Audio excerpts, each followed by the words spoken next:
mas é um tema bastante relevante. Quando a gente considera a cefaleia, a gente tem que pensar que é uma das queixas mais comuns em crianças e adolescentes. É uma das principais causas de incapacidade em adolescentes e adultos jovens, então, causas de atestados, afastamentos por curto prazo de trabalho, especialmente em idades entre 10 a 24 anos. Ela é cada vez mais prevalente com o aumento da idade, e a gente tem uma incidência diferente de acordo com as idades. Então, em crianças menores de 12 anos, essa prevalência é mais ou menos semelhante. Mas quando a gente considera adolescentes, a prevalência em mulheres, em pessoas do sexo feminino, é maior do que em homens. Então, esses dados são relevantes para a gente pensar nas causas.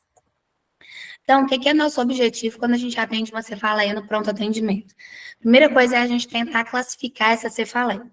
E quando a gente vai classificar, a gente tem que pensar nessa classificação.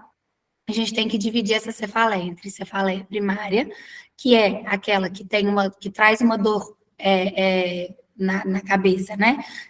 Por uma causa intrínseca ao sistema nervoso central, então não tem outra causa adjacente causando aquela dor, ou se ela é secundária. A dor é um sintoma de uma condição adjacente. Então, é mais ou menos isso que a gente tem que pensar. Quando a gente pensa em cefaleia primária, a gente tem 3 tipos principais, que são a migrânia ou enxaqueca, a cefaleia tensional e a cefaleia trigeminal. Quando a gente pensa nas secundárias, a gente tem várias coisas para a gente pensar. Então, a primeira coisa, talvez, que a gente pense e preocupe mais, seria uma neoplasia, mas pensar em um evento vascular, aí uma trombose de seio, um AVC, ou mesmo uma vasculite gerando aquela lesão, uma causa infecciosa, então as meningoencefalites aí no meio do caminho, a hipertensão intracraniana idiopática, ou há um tempo atrás conhecida como pseudotumor cerebral, as infecções de via aérea superiores, que parecem muito simples, né? Assim, mas quando a gente pensa em causa secundária, não necessariamente são causas muito graves. O traumatismo crânioencefálico e ainda a cefaleia por abuso de analgésico. Não sei se todo mundo já ouviu falar, mas é uma causa frequente, principalmente relacionada a cefaleias primárias. Então, uma pessoa que tem enxaqueca vai usando analgésicos, em geral, o dado que a gente tem é que se essa pessoa usar acima de 15 dias no mês, já é um risco para o desenvolvimento da cefaleia por abuso de analgésico. Então, o que é muito importante quando a gente pensa nessas duas classes, classificar entre cefaleia primária ou secundária, e aí tentar avaliar qual a necessidade propedêutica, investigação e acompanhamento que a cefaleia secundária vai nos exigir, porque isso vai mudar a nossa conduta. Então, como que a gente faz essa avaliação para tentar classificar? Primeira coisa, por anamnese, exame físico e exame neurológico. Exame neurológico, quando a gente fala, um exame neurológico sucinto, não precisa ser um exame tão detalhado, mas avaliar se não tem nenhum déficit focal, às vezes alguma lesão de nervo craniano que seja mais grosseira e tudo mais. Esse artigo, que é um artigo de 2021, é um dos mais recentes em relação ao diagnóstico da cefaleia pediátrica, ele nos orienta em relação a essa abordagem do diagnóstico. E aí, o que ele coloca? Que na anamnese é muito importante a gente tentar caracterizar essa cefaleia. Então, perguntar o tempo de evolução, o tempo de duração, então, há quanto tempo esse paciente vem apresentando a dor? Quando ele tem a dor, quantas horas, quantos minutos, quantos dias ele fica com essa dor? Qual que é o padrão da dor? Eu gosto muito de fazer com a mão, então às vezes eu falo, a dor é pulsando, apertando ou parecendo que está dando uma fincada. Então isso às vezes ajuda, principalmente criança, a conseguir descrever essa dor. A localização, então perguntar para a criança, onde que dói? Põe a mão. Quando a criança coloca na mão, na cabeça toda, provavelmente você fala é holocraniana, mas quando ela consegue localizar bem, isso pode também nos direcionar. Qual a sensação da dor, né? Como eu falei, o que melhora, o que piora? Deitar no escuro melhora. Ficar em pé melhora. Quando eu deito, piora.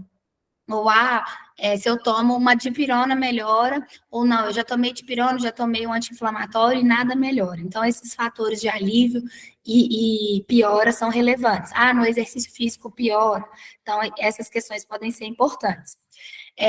Assim como a gente discutiu semana passada em relação à questão da semiologia da crise convulsiva, essa semiologia da cefaleia é muito relevante. Além disso, avaliar se não tem sintomas associados. Tem febre, tem sintomas gripais, esse paciente tem alguma lesão de pele que nos faria pensar, por exemplo, numa doença neurocutânea, tipo uma neurofibromatose, uma esclerose tuberosa, então a neurofibromatose com manchas café com leite, a esclerose tuberosa com manchas brancacentas, ou esse paciente tem uma mancha vinho do Porto na face, que nos faria pensar em virtude Weber, alguma doença neurocutânea. Esse paciente tem algum déficit focal ali que, às vezes, a mãe nem vai descrever espontaneamente, mas a gente pensa, ele está andando normal, está movimentando normal, está se comportando normal, isso pode ser relevante. E se existe alguma alteração de consciência, perguntar se o paciente está mais sonolento, mais hipoativo ou mais irritado, isso também pode ser relevante. Avaliar a história pregressa, ou esse paciente tem alguma doença prévia, perguntar especialmente de doenças que fazem acompanhamento crônico, né? Por exemplo, anemia falciforme, ou tem lúpus, tem alguma doença crônica de acompanhamento, ou uma doença renal e ele pode cursar por uma hipertensão. Existe um quadro, esse paciente já apresentou um quadro semelhante a essa dor de cabeça agora, previamente, então perguntar isso tudo é bem relevante. Além disso, avaliar a história familiar. Tem história de enxaqueca, tem outras doenças neurológicas na família, existem casos de consanguinidade, no qual a gente poderia pensar uma doença genética, cursando com uma cefaleia como sintoma. Então, essa anamnese aí voltada para a queixa. Naquele mesmo artigo que eu mostrei anteriormente, ele nos fala assim desse padrão da dor de cabeça e quais as causas a gente pensar. Quando a gente pensa em diferenciar as duas causas, entre primária e secundária, muito importante a gente ver que tem uns padrões que são mais prevalentes nas cefaleias que são secundárias, que tem uma causa de base aí. Então, em geral, as cefaleias que são muito agudas, a gente tem que pensar em quadros infecciosos, hemorragias, AVCs, quadros secundários à hipertensão, doenças metabólicas, tipo hipoglicemia, ou uma hipercapnia, uma hipóxia, um pós-comicial de crise convulsiva, uma substância, um abuso de substância, uma intoxicação, ou mesmo trauma. Então, pensar nesses quadros agudos que não justificaria alguma coisa prévia, assim, semelhante, né?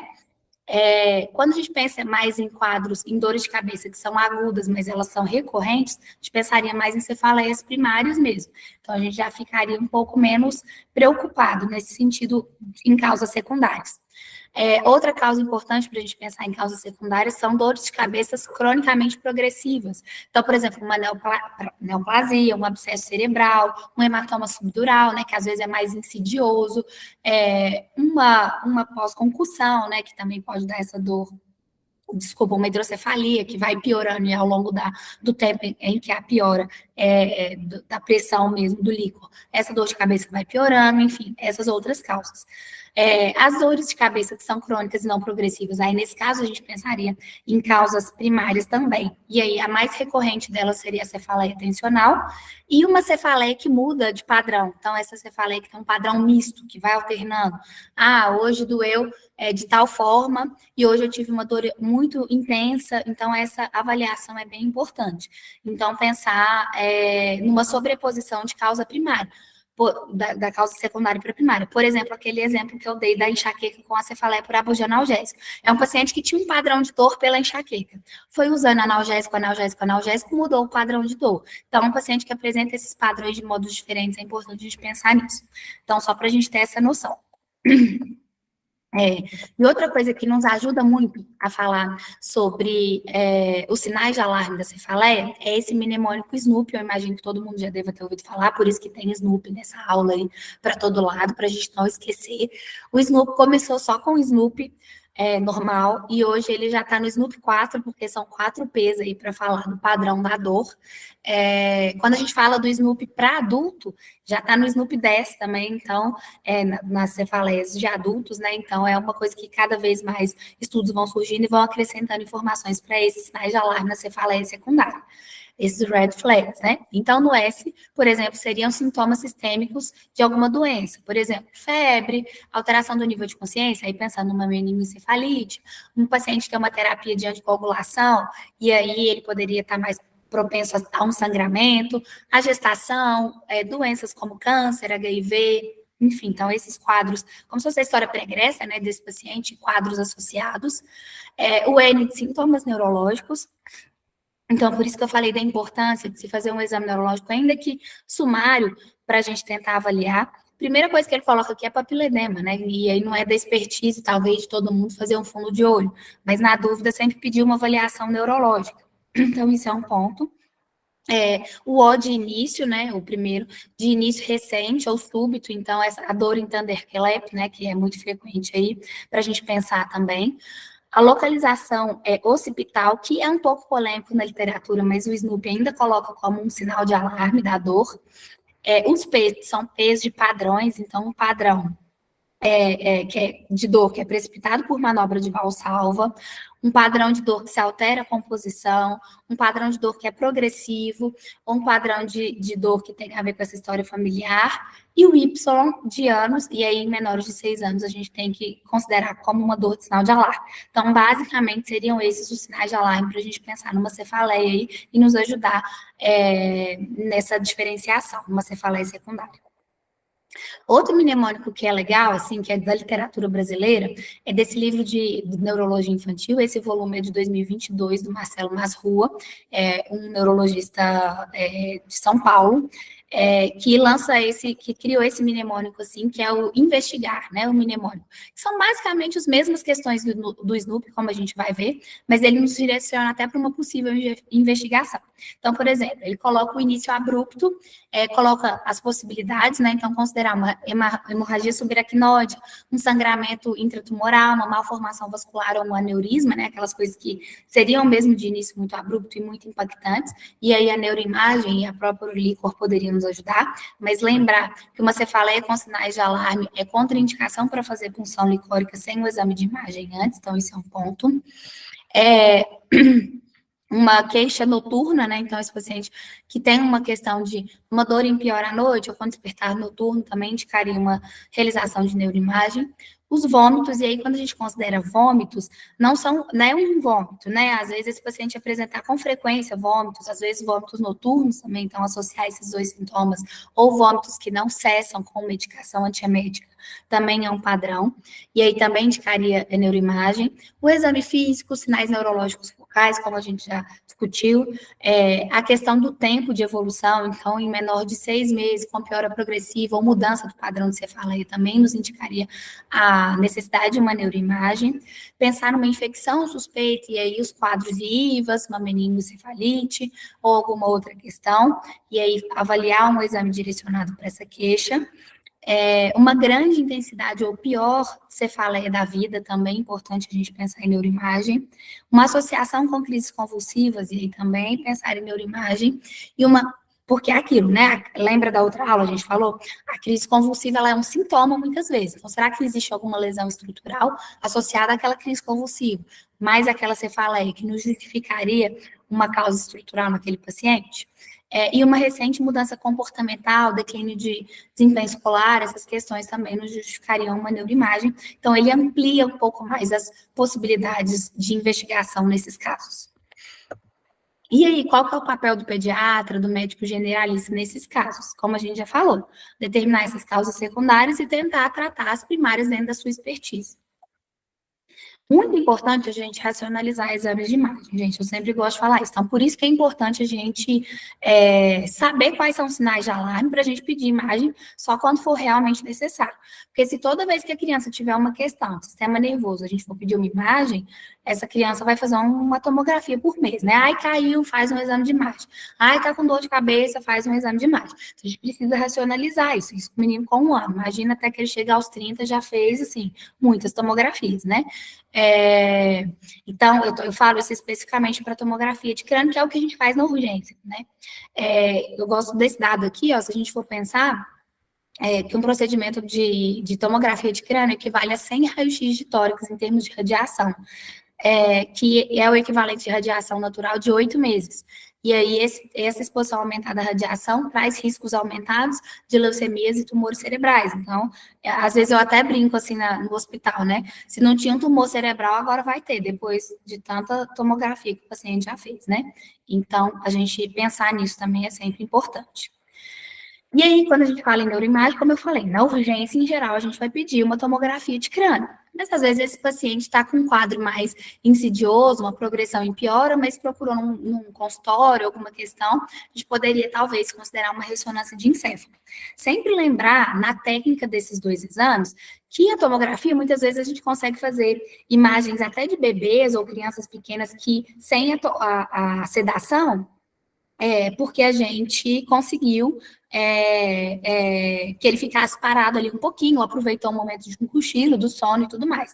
A ressonância não, já é um exame que demora entre 20 a 30 minutos, se for feito só, por exemplo, a ressonância de encéfalo, sem mais nenhuma outra, né, sem nenhuma outra de neuroeixo todo, ou uma angiorressonância, ou uma ressonância de vias ópticas, só a ressonância de encéfalo simples demoraria de 20 a 30 minutos num aparelho que faz muito barulho. Então, a gente teria que muitas vezes sedar esse paciente, então, pesar custo-benefício dessa questão do exame em si mesmo. Falando um pouco mais da técnica do exame, né? Quando a gente vai avaliar a tomografia de crânio, ela avalia lesões com efeito de massa, então tumores, sangramentos e tudo mais, avalia a circulação licórica, então o líquor está passando direitinho, existe alguma obstrução e tudo mais, e faz uma avaliação mínima de parênquima encefálico, né? A ressonância, ela traz um maior detalhamento do sistema nervoso central, então ela é melhor para a gente avaliar a fossa posterior, então eu coloquei aqui tronco cerebral, mas o cerebelo também, né, se encontra na fossa posterior, e além disso a substância branca, então essa diferenciação substância branca e cinzenta, a gente consegue fazer de modo muito mais sensível e específico por meio da ressonância de encéfalo. Além disso, ela avalia melhor sinais de isquemia e lesões venosas, porque a tomografia, na ressonância, existe um corte da ressonância que chama flare, que chama difusão.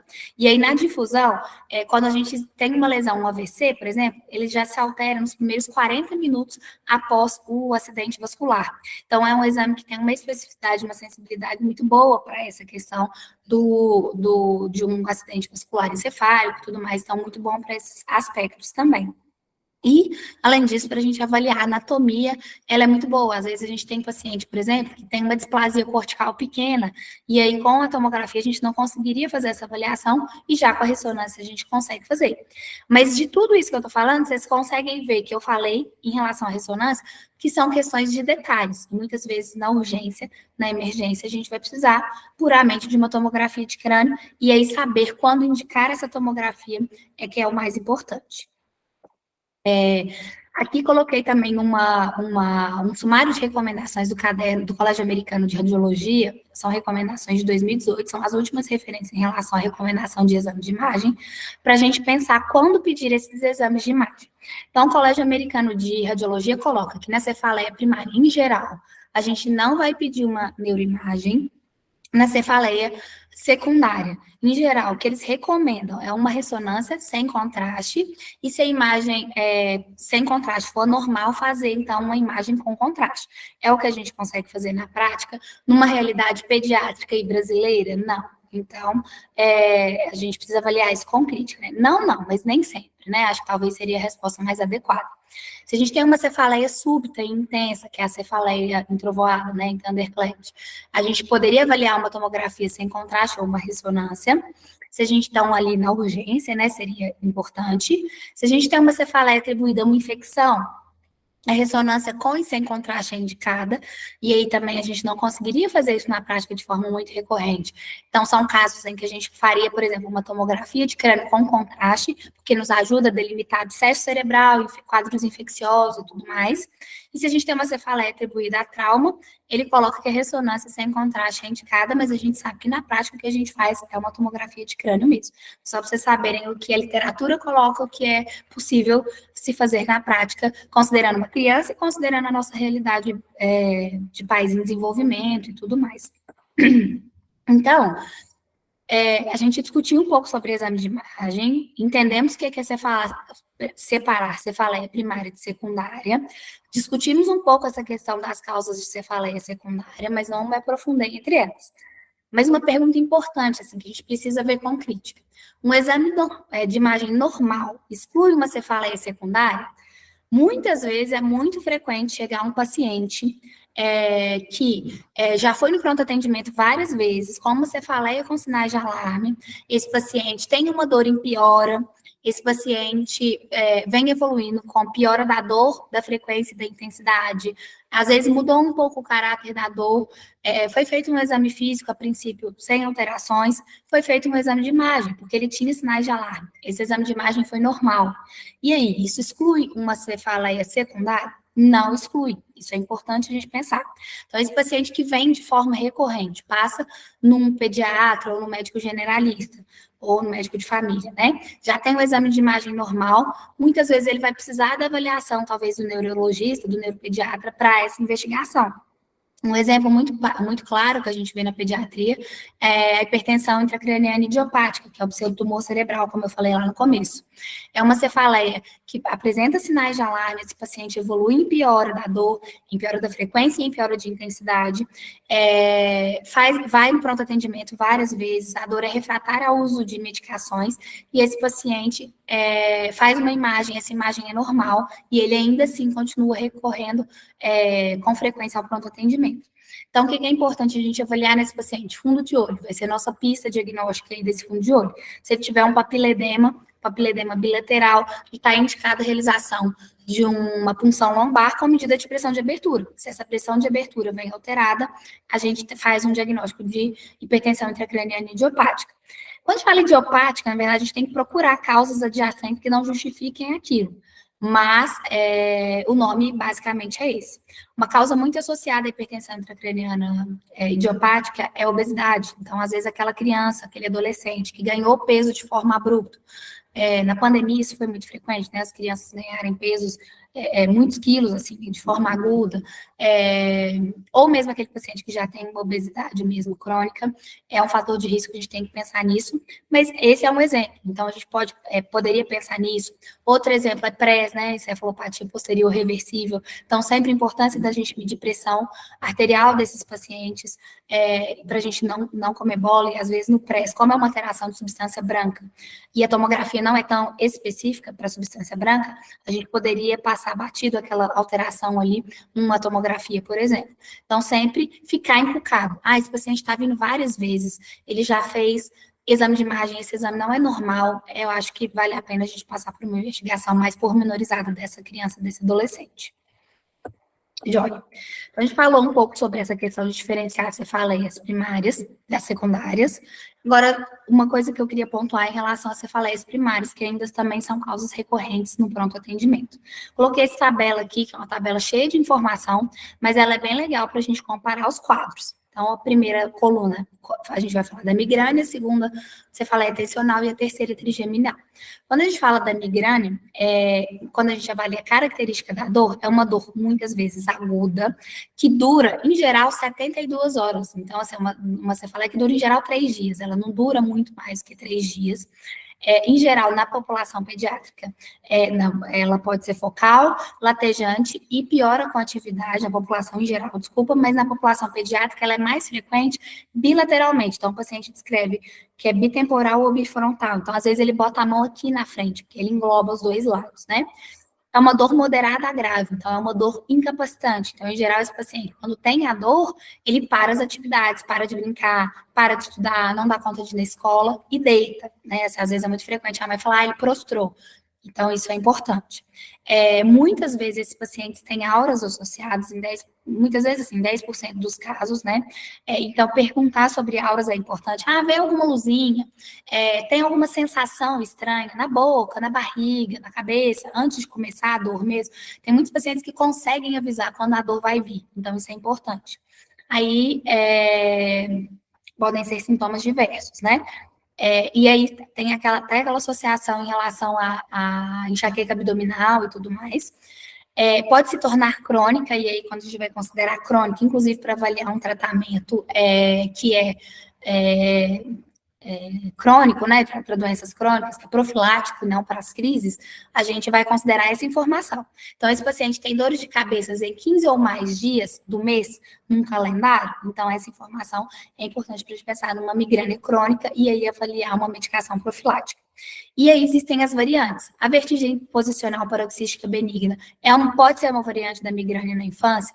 Vômitos cíclicos podem ser uma variante da migrânia na infância. A enxaqueca abdominal e o torcicolo congênito já é bem estabelecido que é um fator de risco para migrânia quando a criança está um pouco maior. Então, são informações importantes a gente perguntar, às vezes, da história pregressa. Então, isso, a migrânia. Quando a gente fala da cefaleia tensional, é uma cefaleia que tem uma característica diferente. Em geral, ela dura de 30 minutos a 7 dias, mas o mais frequente é o paciente falar assim, é uma dor de cabeça que não melhora. Ela fica todo dia, queixa, queixa, queixa. É uma dor que é holocraniana, então o paciente fala, dói a cabeça toda, dói apertando, e que não piora com a atividade. Incomoda, mas esse paciente consegue manter as atividades. E, em geral, é uma dor leve a moderada. Ela pode estar associada a foto ou fonofobia, mas não ambos, em geral. Se a gente tem ambos, é muito mais frequente a gente pensar na enxaqueca. E não é acompanhada de náuseas, vômitos ou algo. Se a gente tiver isso, a gente tem que pensar numa outra questão para esse paciente. E também, do mesmo modo como a enxaqueca, ela fica crônica. A gente tem que pensar num profilático se esse paciente tem queixas por 15 dias ou mais no mês. E a cefaleia trigeminal é meio, né, assim, instintivo a gente pensar como característica da dor, ela está localizada em região do nervo trigêmeo mesmo. Então, lembrar que o trigêmeo tem 3 ramos, o oftálmico, o maxilar e o mandibular. Então, ela vai estar associada a essa topografia do nervo. Só tomar um pouquinho de água, gente, rapidinho. Então, quando a gente avalia a localização da dor, tem essa topografia e está associada a características autonômicas. A gente tem que pensar que o nervo trigêmeo é um nervo que tem caráter motor e sensitivo. Então, é importante a gente pensar nessas questões das características autonômicas aí. Às vezes, vermelhidão da face, lacrimejamento, às vezes uma hipersalivação pode ser frequente também. Em geral, ela é unilateral, muito frequentemente periorbital frontal, então associada ao ramo oftálmico. Ela é de curta duração, então dura em geral menos que 3 horas, mas vem aquela dor latejante ali, múltiplas dores em período de tempo curto e uma dor intensa. É bem ruim essa dor, o paciente fala que é bem insuportável. Aí, como sintomas associados, tem esses achados autonômicos ipsilaterais, lacrimejamento, hiperemia conjuntival, congestão nasal, rinorreia, sudorese da face, às vezes edema e pitose, e ela é rara em criança, ela é mais frequente em adolescente. Então, a gente tem que pensar nisso mais em adolescentes, mas deixar essa cartinha na manga aí. Então, beleza, a gente tem ali uma cefaleia, como é que a gente vai manejar isso, né? É importante a gente tentar identificar o que é gatilho na cefaleia primária. Então, às vezes uma dieta inadequada, um sono ruim, uma hidratação inadequada, uso excessivo de tela, dispositivos eletrônicos, pensar que o exercício físico diário pode ser um grande aliado para controle da dor. Então, em geral, recomendado ali de 20, 30 minutos. Na criança, sempre orientar atividades ativas, né? Uma bicicleta, coisa assim. Pensar na abordagem das comorbidades. Então, existe um distúrbio de sono associado, existe um transtorno de humor associado, um transtorno de ansiedade associado. Pensar nas abordagens não medicamentosas, e aí a gente já falou da atividade física, tratar as comorbidades, mas pensar na terapia cognitivo-comportamental, na acupuntura, na meditação, na massagem, isso tudo já tem evidência de que traz benefícios no controle das cefaleias primárias. Os medicamentos, pensar em geral em AINE, são as medicações que a gente usa em fase aguda, e medicamentos preventivos a gente vai avaliar essas questões quando esses pacientes vêm apresentando de forma recorrente. Sempre importante pensar no diário de cefaleia. Esse diário pode nos ajudar, inclusive, a pensar lá nos sinais de alarme, como a gente falou anteriormente, para nos diferenciar de cefaleia secundária e primária, mas muito importante para a gente caracterizar a nossa cefaleia primária em relação à necessidade de uso de medicações profiláticas das crises de cefaleia. Então, eu gosto muito desse modelo aqui, que você coloca os dias do mês, então vai de 1 a 31. A gente pode até fazer isso no Word, mas existem modelos na internet também. Coloca a hora da dor, às vezes coloca manhã, tarde ou noite, mas eu falo para os pacientes, às vezes, colocarem até horas objetivas, 9 horas, 15 horas. Então, essas informações. Além disso, escrever a intensidade da dor, é leve, moderada ou intensa. E aí, explicar isso para a família, sabe? E para a criança. Leve é aquela dor que o paciente sente, incomoda, mas consegue fazer as coisas. Moderada é aquela dor em que o paciente se fica incomodado, às vezes limita para algumas coisas, mas não é a dor que o paciente prostra, deita e tudo mais. E intensa é aquela dor que o paciente realmente fica com um prejuízo importante das atividades de vida diárias. Pensar em sintomas associados, então existe enjoos, vômitos, incômodo por cheiro, barulho, luzes, ou atividade física piora, então essas questões ali, o que esses fatores de melhora e piora poderiam estar nos sintomas associados, e se usou medicação, qual medicação que usou. Então, manejo específico dos quadros agudos. Para a migrânia, a gente tem uma diferenciação em quadros leves, moderados ou graves. Então, quando a gente tem migrânia com uma crise leve, a gente poderia usar um analgésico simples ou um AINE, mas com a ressalva do analgésico simples, de lembrar lá da cefaleia de abuso de analgésicos, se esse paciente usa analgésicos com frequência, a gente tem esse risco da cefaleia secundária, que é a cefaleia por abuso de analgésico. Por isso, em geral, em casos de cefaleia primária, eu gosto de prescrever mais AINE do que analgésico simples. Esse paciente tem dores moderadas, que são refratárias ao uso de AINES, por exemplo, a gente recomenda os triptanos. Pela literatura médica, os triptanos são recomendados acima de 6 anos, e se a dor é moderada ou refratária, como eu falei, né? Então, para menores de 6 anos, é mais difícil também a gente categorizar isso em menores de 6 anos, em geral, eles têm uma boa resposta à AINE, então, em geral, a gente consegue manejar bem a partir de 6 anos com triptano. Também não existem apresentações específicas para a população pediátrica, que eles recomendam usar a menor dose de acordo com a apresentação da dose do adulto. No UpToDate tem uma tabelinha bem legal em relação a isso, não coloquei aqui, mas em relação às possíveis medicações e as doses e tudo mais, porque a gente tem que ver o que a gente tem disponível aqui no Brasil. Como o UpToDate, por exemplo, uma literatura internacional, tem coisas que a gente não tem aqui. E avaliar a terapia combinada quando a gente tem a migrânia que é bem refratária, com dor intensa e tudo mais.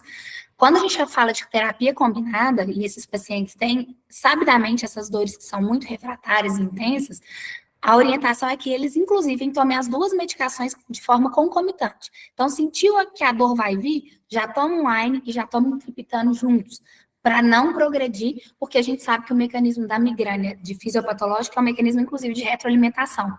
Vem aquele instinto da dor, e o cérebro já cria outros mecanismos de piora, né, inflamatórios de piora daquela dor. Então, a terapia combinada seria para atuar em receptores de forma diferente e cortar esse mecanismo de retroalimentação negativa da dor. Então, isso é bem importante.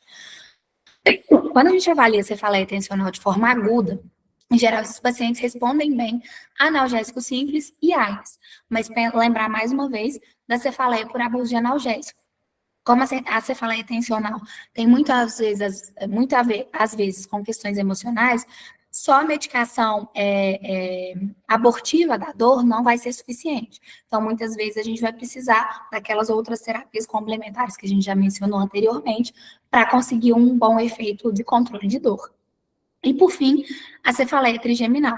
E aí, na cefaleia trigeminal, chegou no paciente, chegou no pronto atendimento, esse paciente com essa queixa, com essa dor, sempre colocar o oxigênio, que se tem uma boa resposta, que seria a mesma lógica da cefaleia em salvas do adulto, que é mais frequente em homens. Às vezes, os sumatriptanos, né, os triptanos podem nos ajudar. Lidocaína tem uma boa resposta, mas não é tão usada. As ergotaminas também podem ser usadas, e como controle, assim, o verapamil e o corticoide, muito frequentemente usado também. Mas na prática, a gente usa mais oxigênio, o sumatriptano e verapamil e corticoide para esses pacientes aí ao longo do tempo.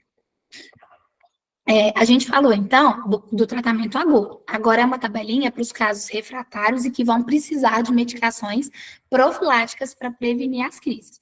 Então, na migrânia, a gente poderia usar uma amitriptilina, topiramate, propranolol, ácido valproico ou a própria toxina botulínica. Eu falo que não existe uma receita de bolo para prescrever, não existe um fluxograma igual a gente tem, por exemplo, no status convulsivo, né? Eu falo que na migrânia a gente tem que pensar o que esse outro medicamento vai tratar para além da enxaqueca. Então, vamos supor, é um paciente que tem uma epilepsia e tem migrânia também associada. Então, o topiramate seria uma boa medicação, porque ele poderia trazer benefícios para uma questão e para outra. É um paciente que tem obesidade e tem também a migrânia associada. Então, também o topiramate poderia ser uma boa medicação, porque inibe um pouco o apetite. Aí um paciente com transtorno de ansiedade, um distúrbio do sono, e aí a amitriptilina poderia ser benéfica, né? Porque pode ser um pouco indutora de sono e pode controlar um pouco essa questão do transtorno de ansiedade ou um transtorno de humor. Então, poderia ser uma boa medicação. Então, assim, né, mais ou menos nessa lógica a gente pensar. Em relação à cefaleia retencional, na mesma forma, mas a gente tem duas medicações diferentes aqui que a gente poderia usar, seria a nortriptilina e a gabapentina, então são boas medicações nesses casos. E para trigeminal, como eu já tinha falado, o verapamil e os corticoides também poderiam ser boas medicações nesses quadros mais refratários à medicação, ao tratamento de fase aguda. Uma coisa que eu gosto sempre de falar nessa aula que você fala aí é sobre problemas de vista, assim, né? Que é muito frequente, às vezes, o paciente vir e tal, encaminhar para o oftalmologista. O que a literatura traz sobre isso? Que erros de refração não têm evidência de associação com piora da cefaleia, então isso não existe uma comprovação científica em relação a essa questão de erros de refração.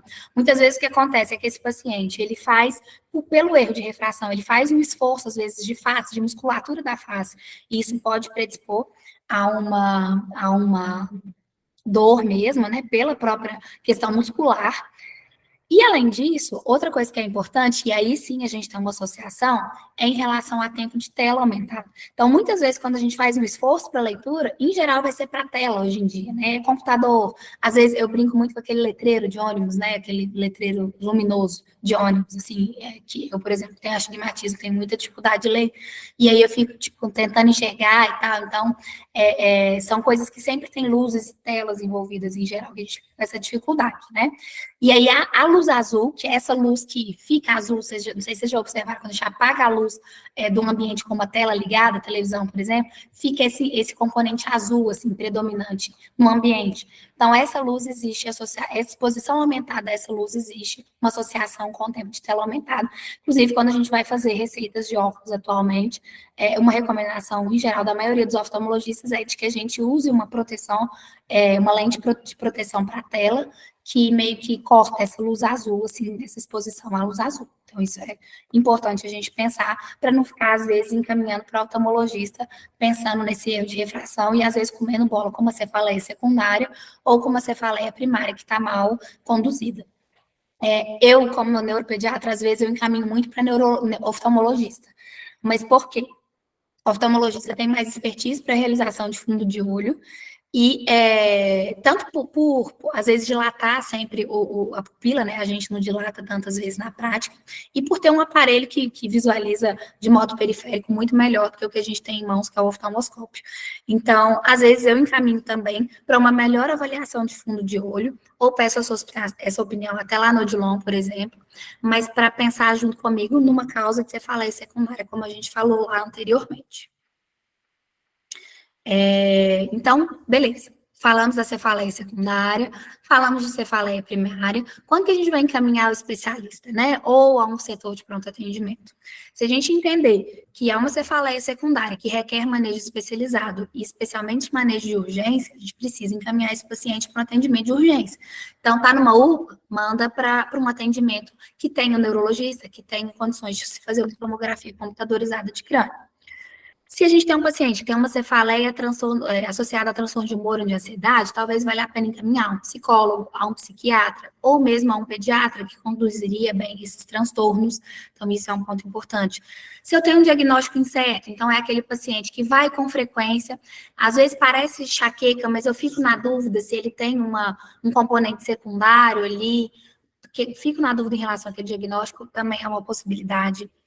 Se é um paciente que tem, por exemplo, uma migrânia, já tentei ali uma abordagem na atenção primária e não consegui, talvez ele seja o caso de encaminhar para um especialista, ou se existe uma necessidade de uma abordagem mais intensiva, que seria a mesma lógica ali da cefaleia secundária, de encaminhar para um hospital que tenha mais recursos para conduzir esse paciente. E é isso, gente, essa aula é mais rapidinha, mas estou à disposição aí para perguntas.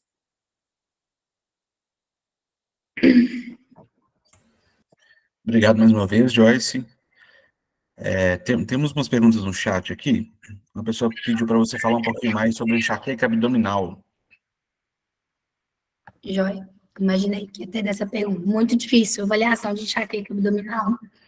Eu gosto muito de relacionar a enxaqueca abdominal, eu falo que, em geral, ela não vai ser só a dor abdominal, então tem uma cefaleia associada à enxaqueca abdominal, então é muito aquilo que eu falei naquela hora. O paciente tem ali um componente parecido com a migrânia, e ele tem associada a enxaqueca abdominal. Em alguns casos, quando esse paciente tem uma dor abdominal ali muito refratária, já fez exame de imagem abdominal, já investigou, tem alguns componentes transitórios, tem alguns outros componentes neurológicos ali de pior, por exemplo, às vezes descreve uma aura associada, a gente investigaria. Mas é um diagnóstico difícil de ser feito. Em geral, o mais fácil da gente pensar em enxaqueca abdominal é quando esse paciente tem uma cefaleia associada mesmo. Alguém perguntou aqui qual a idade que prevalece em enxaqueca abdominal. Em geral, idade escolar. Idade escolar é a mais frequente. Adolescente e criança pré-escolar não tem de forma tão frequente, não. Então, isso também facilita para a gente, né? Porque é um paciente que consegue, muitas vezes, nos descrever o que ele está sentindo, né? Cefaleia, gente, é uma queixa que eu, em geral, converso com a criança, assim. Eu não gosto muito de pai, eu acho que a criança tem que ser o ator ali da consulta, e a gente tentando direcionar de acordo com aquelas macetes que eu dei ali, dicas, a gente consegue extrair muita informação da criança. Porque a mãe, às vezes, não vai ter perguntado o que a gente precisa, ou, às vezes, extrapola aquela dor, assim, hipervaloriza ou subestima aquela queixa, e a criança consegue nos contar muitas vezes de forma frequente. Mariana,